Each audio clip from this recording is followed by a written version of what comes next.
Can you say something again? No. Okay. Did you understand, Megan? How to classify into heads, right? So I'll send that this thing, the screenshot of your activities once again in the group. Okay. So do not do just the priority activities only, but the classification. For the classification portion, I want you all to do all the activities, okay, that were there in two heads so that you can get an idea on how to classify them. Now, let's see what we've been doing. Okay, about making the pie chart.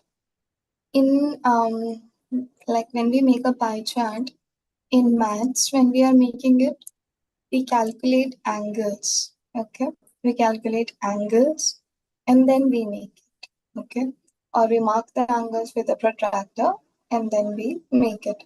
You guys don't have to do that hard work, okay, to calculate an angle because it's home science only. Okay, you don't have to calculate every angle and make, but you can make it in such a way that it looks like the difference is visible. Okay, for example, um, Amaze's data, I think it was coming to 30%, 20%. Okay, then this is 50, then 20% was something else, 70, then 70, then 20% saving, and 10% was emergency fund. Okay, emergency fund. Okay, so suppose this is Amaze's data out of the 100, 30% something is spent on 420 on clothing, 20 shoes, 20 saving, and 10 is emergency. Okay, 30 for duty, 60, 70, 20. Yes. Now to make a pie chart, I'm not having the second option here.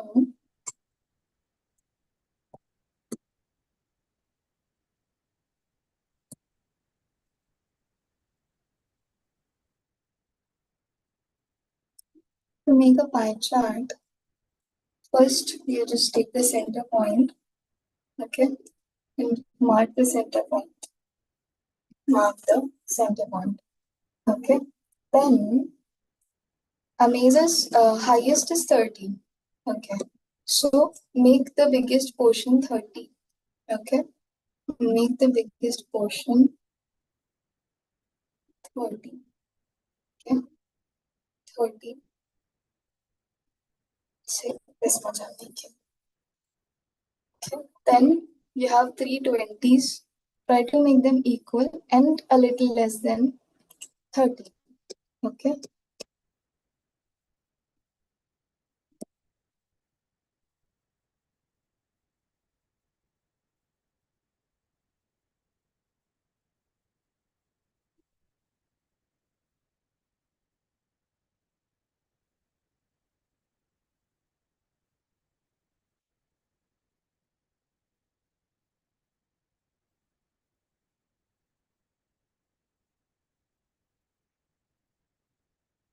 Okay, these are the three portions.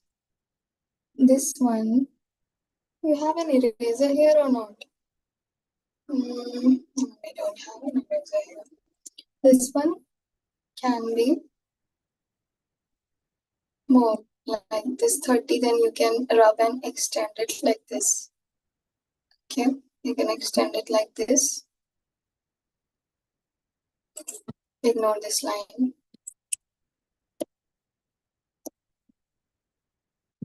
Ignore this line, okay? So this whole thing you can mark 30% to make the angle.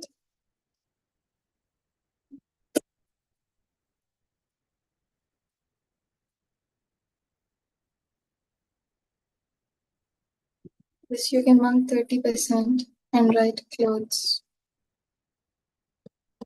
Okay. Then this you can mark 20%, 20%, and 20%, and this 10%. Okay, and here you can like put arrows and write this 20 is Amaz's shoes, then this 20 is his say saving. Okay, this 20 is his food. Okay, and this 10 is his emergency fund.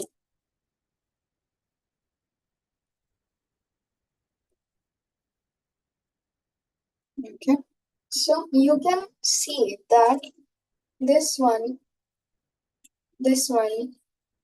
is the biggest. Okay, is the biggest column. Okay, and this column is 30%.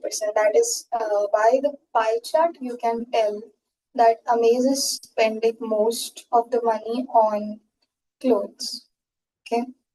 Then after that, when you move on to the other three, that is 20, 20, and 20, I can see that Amaze is spending three equal portions, that is 20, 20, 20 on food, shoes, and savings. And then you can see the smallest portion. Then you can see the smallest portion, that is 10%. So you can see the smallest Amaze spending is on emergency funds. Okay, understood how to make the pie chart. Okay, you'll have to calculate the angles exactly here. Okay, but you have to show them in such a way that the difference is visible. Okay, now understood. Now, can you do this pie chart thing with your priority list that you did yesterday? Okay, that is your homework. Okay, that is your homework to make this pie chart. Okay, it shouldn't have to be all the angles doesn't need to be accurate, but the difference should be clearly visible. When I'm seeing at the pie chart, when I'm seeing at this pie chart, I should be able to clearly see and tell that the highest Amaze is spending the highest on what and the lowest on what. Okay, the difference should be visible. So that is about making a pie chart. Okay, now expenditure on various items for a family. This table shows the main heads of expenditure. While making your own spending plan, you can put down the expenditure on each item separately in detail. Okay, this is the main heads of expenditure we talked about, right? The main heads are, you can say, food. The main head is entertainment.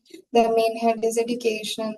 Okay. One of the main heads is medical expenses. These are the main heads. What are the subheads or things that are inside them?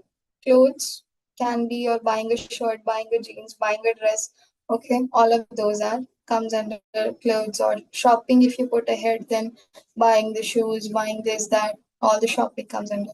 Medical expenses, you're buying pills, you're buying some syrup. Okay, those are all medical expenses. Then you have the head of entertainment, your Netflix recharge, Amazon Prime recharge, your TV recharge. Those all comes under entertainment. If you're the under the educational head, we have buying books, buying stationery, buying diaries, notebooks, copies. All of that comes under educational head. So while making your own spending plan, you can put down the expenditure in each item separately in detail. What is the meaning of this line? Okay, I'll explain you with the help of this table. There is our table here. Okay. Now last time what I did is I allotted um, amount of money for this entire head. Say education. Education I allotted 12,000. 12,000 I allotted on education. Okay. The line is telling you that when you are preparing this budget, you can also allot the money. Say fees is 8,000 rupees. Okay, 8,000.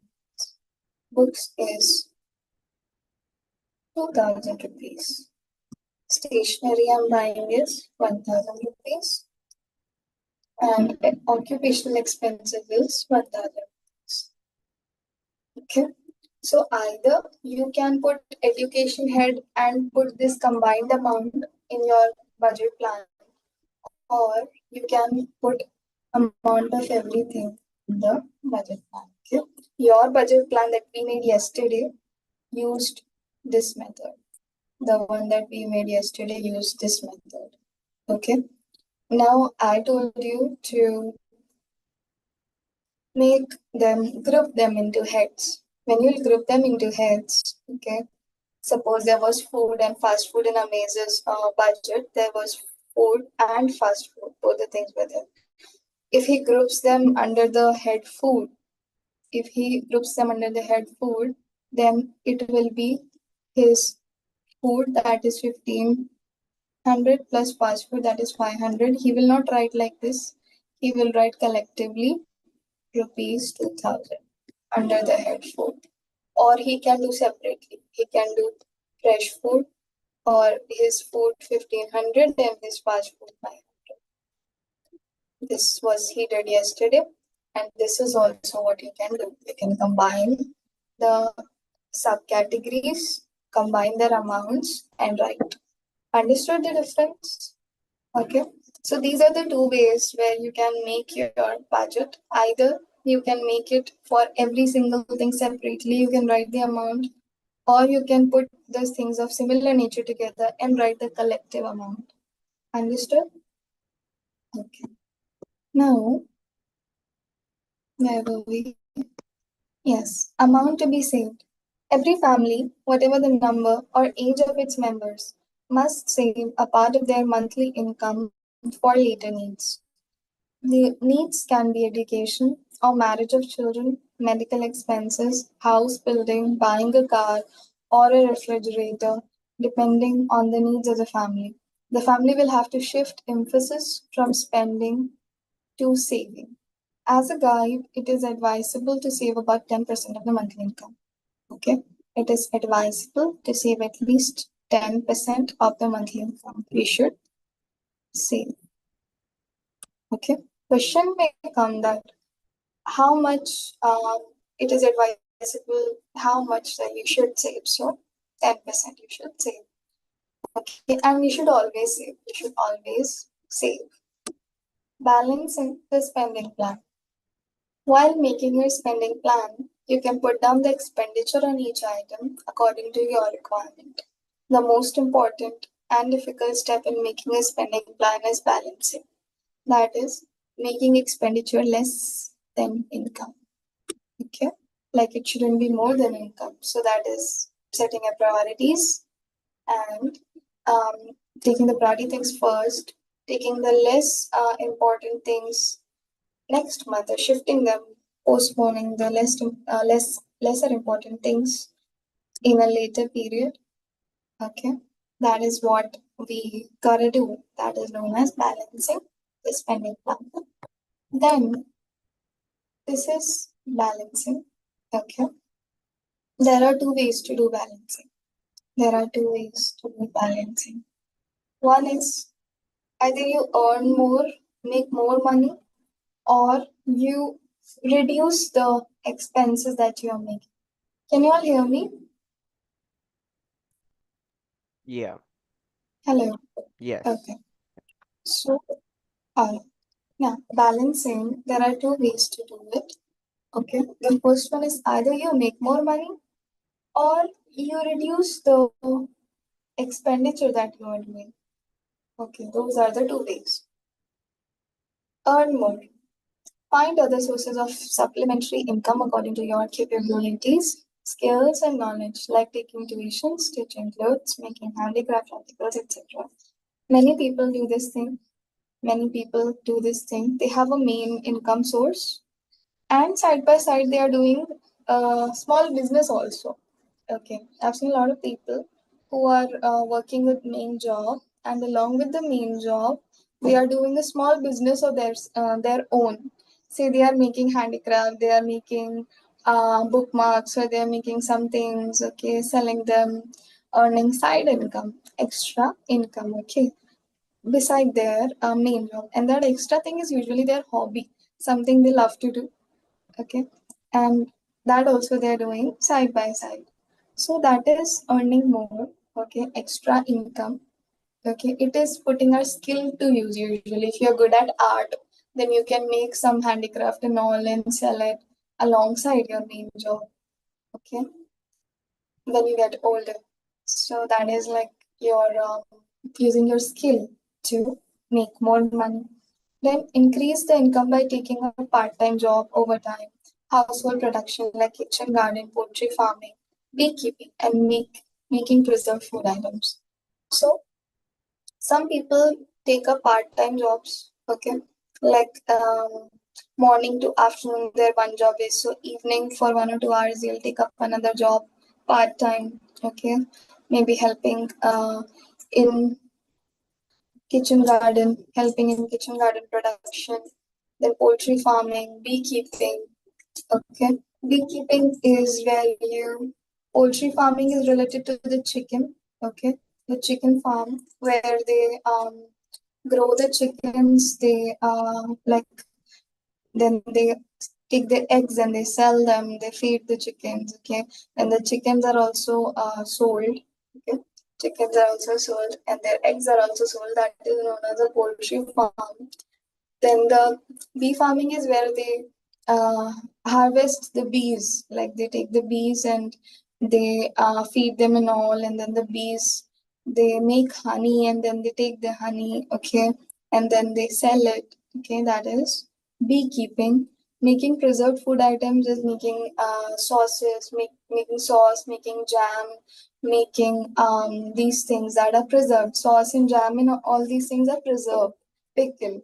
Okay, many people they do pickle business. Okay, they do pickle business. Many women, older women, they do pickle business side by side. They make different kinds of pickle and then they sell it. So preserved food items are sauce, jam, pickle. They sell these things and make extra money. This is also another thing we can do. Then another way to balance your budget or to balance your income and expenditure is to cut down the expense. See, very logical it is, very logical that how do we balance it? Either we need more money or we need to reduce the expenses. Okay, that is very logical thing. Either increase the money or reduce the expenses. Okay, so those are the only two things that I explained here in detail. Earn more how? Do supplementary income, okay, increase income, take a part-time job and all, very easy. Then how to cut down the expenditure? Do not waste food, cut down eating outside. We know how to cut down expenditure. You guys cut down expenditure yesterday, right? You guys cut down expenditure yesterday. So you know that we reduced the trips, okay? We didn't do trips and all, okay? We didn't buy unnecessary things, okay, to cut down the expenditure. Check extra expenditure on electricity, water. If you are getting extra expenditure on electricity, water, etc., you need to check it. How will we get extra expenditure?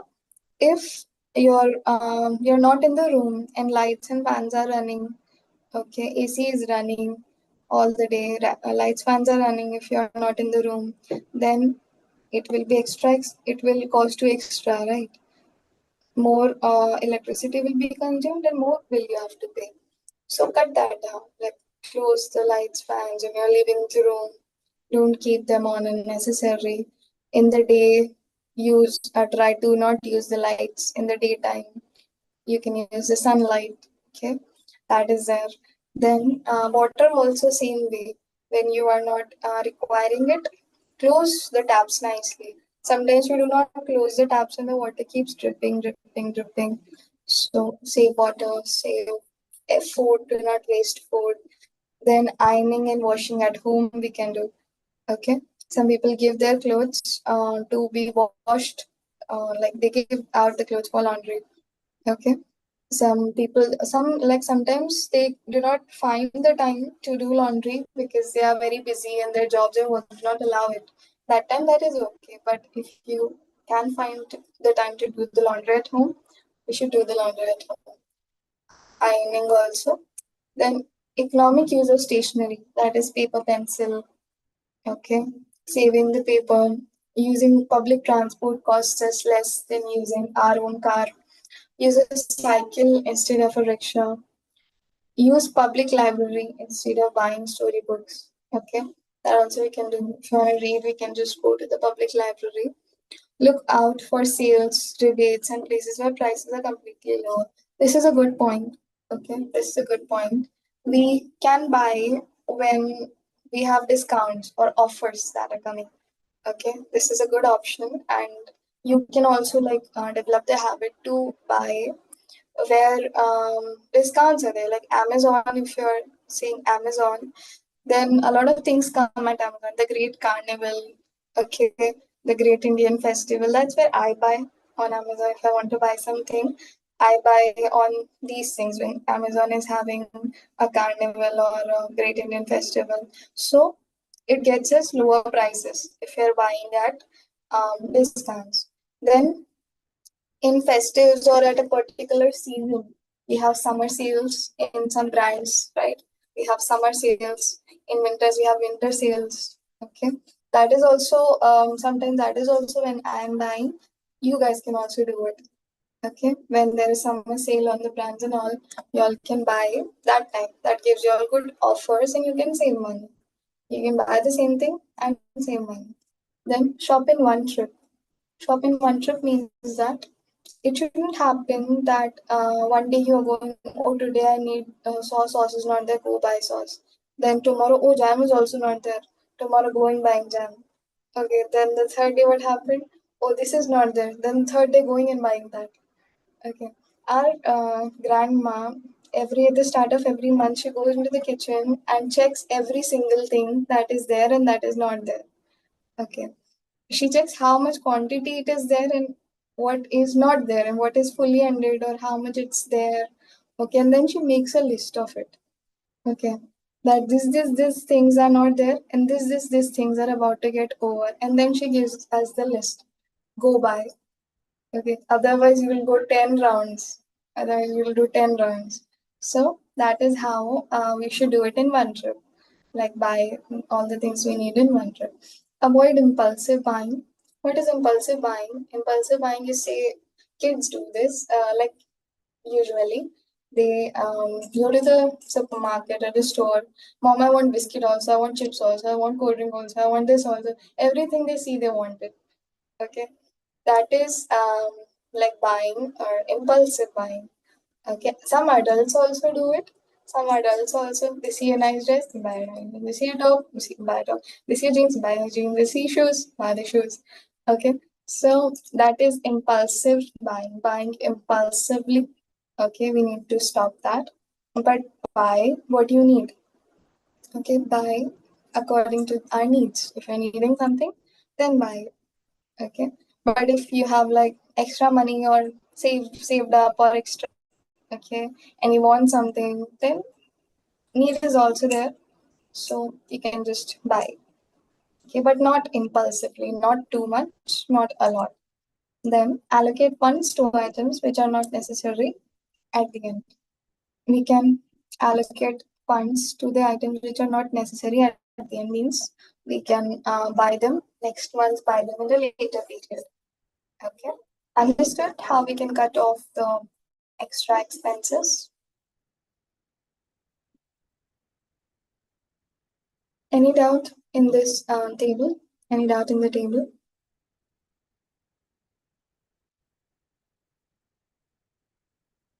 Can you hear me? Yeah. Okay. Any doubts? No. Okay. My mobile network keeps breaking.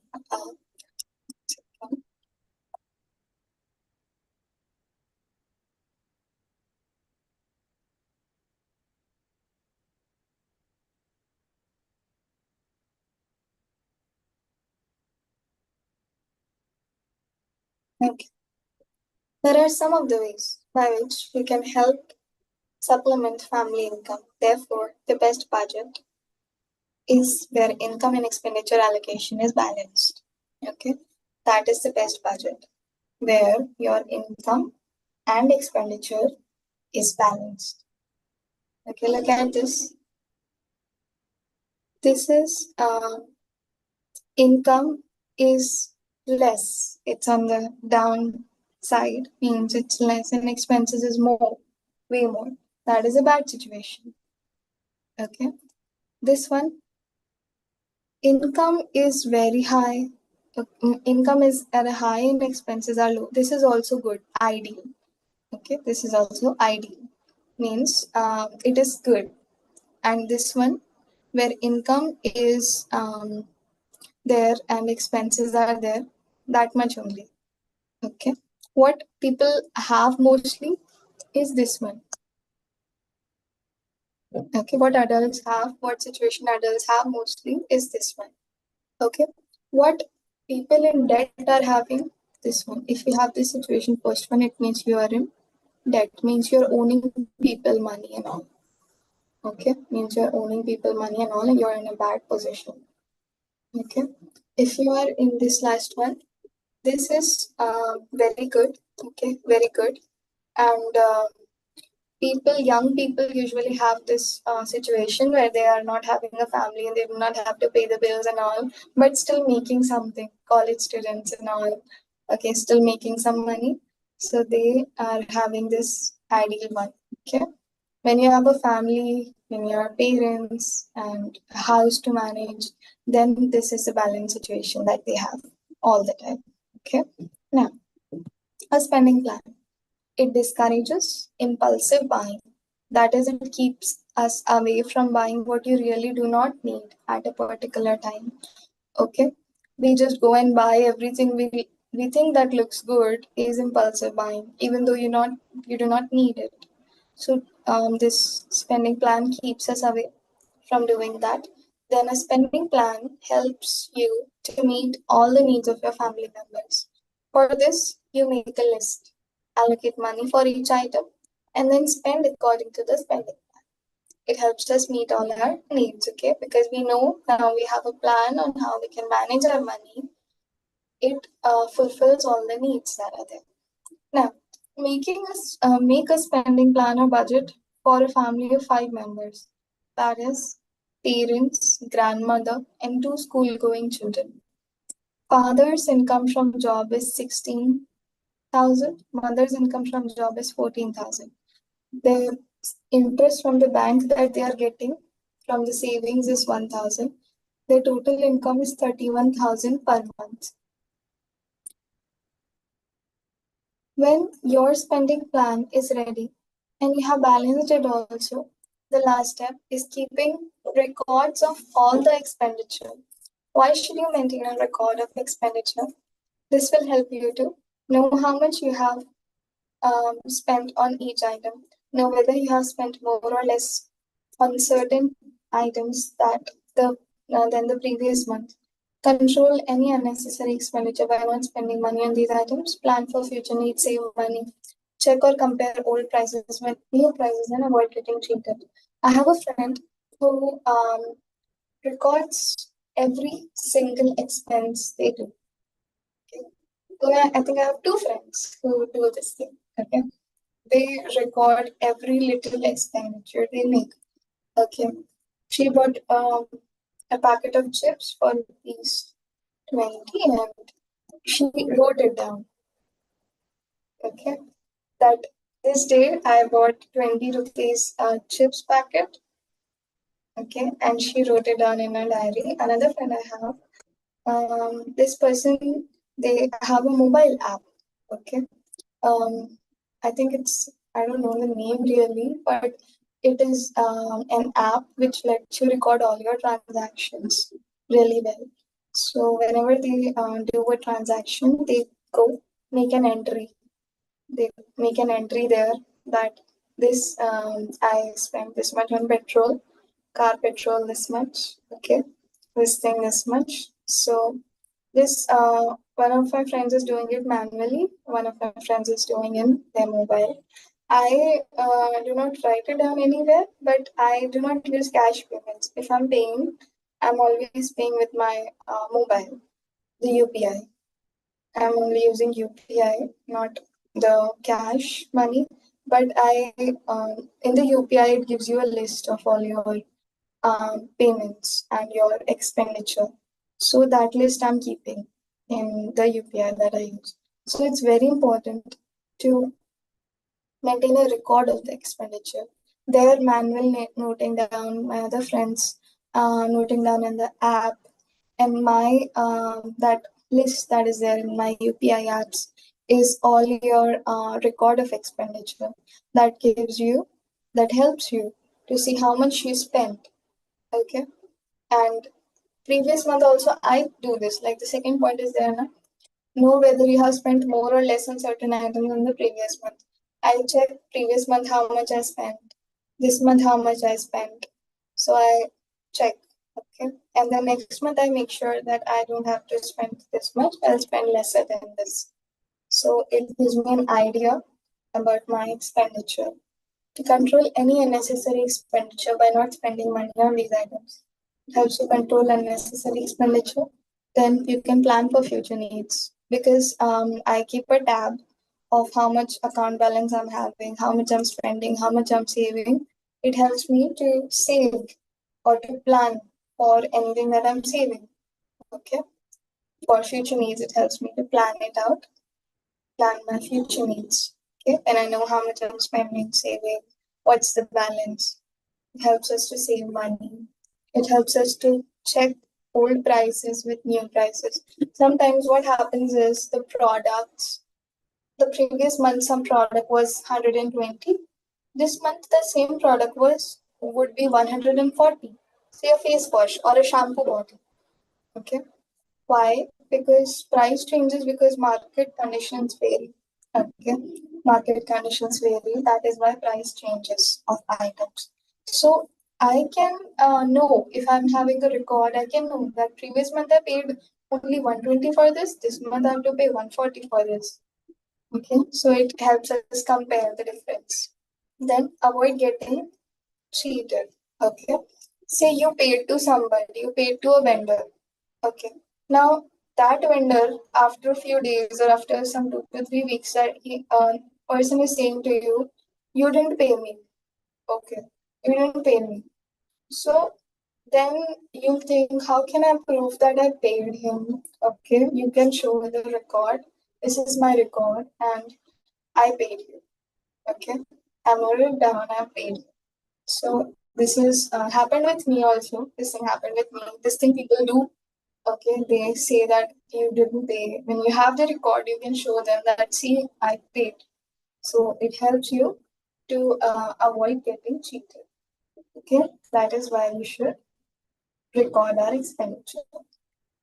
Okay, now, now the table below will give you an idea on how to keep a record of expenditure each month.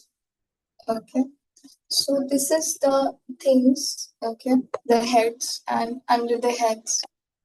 Oh, okay. Big deal. Under the heads, there is mentioned, and the week is mentioned week 1, 2, 3, 4 in total. Okay. If you're doing it in an app, it will give you this format. It will give you this format. If you're doing it manually, you can just put the heading week 1. Okay. If you're buying some food, you can just write rupees 200 cereal I bought. Okay. The first week. Pulses I didn't buy. Okay.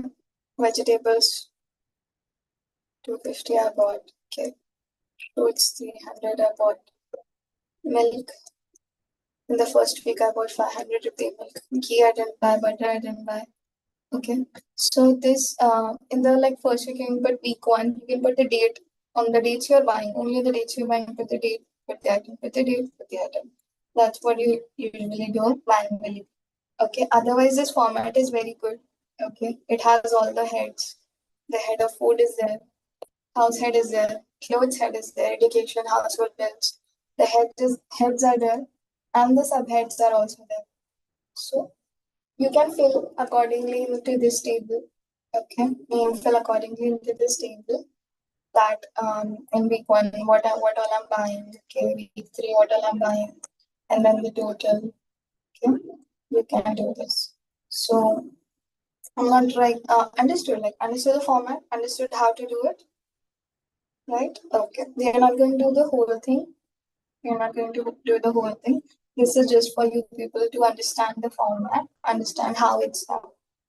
Okay. Alright, so here, last in the last step, there is also savings. In week one, how much money you save? How much money you saved in week one? How much money you saved in week two, three, four?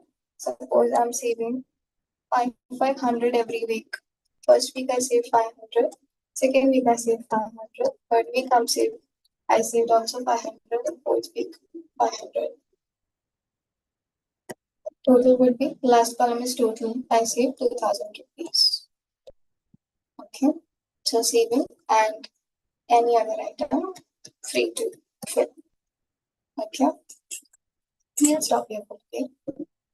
And hope everything was clear. Yeah. Okay, hope it's not getting too much. No. Okay, Megan. No, sure. Okay. If it gets at any point, you let me know. Okay, both of you. So I'll simplify it more simple language. Okay, and then we'll do examples. We'll do more simple. Okay. But at any point, if you're not understanding anything, please ask me. I'm ready to explain again. Okay. So please let me know. Now, tomorrow we will do characteristics of a good pageant. Okay. And today I'll see you all in English. Bye.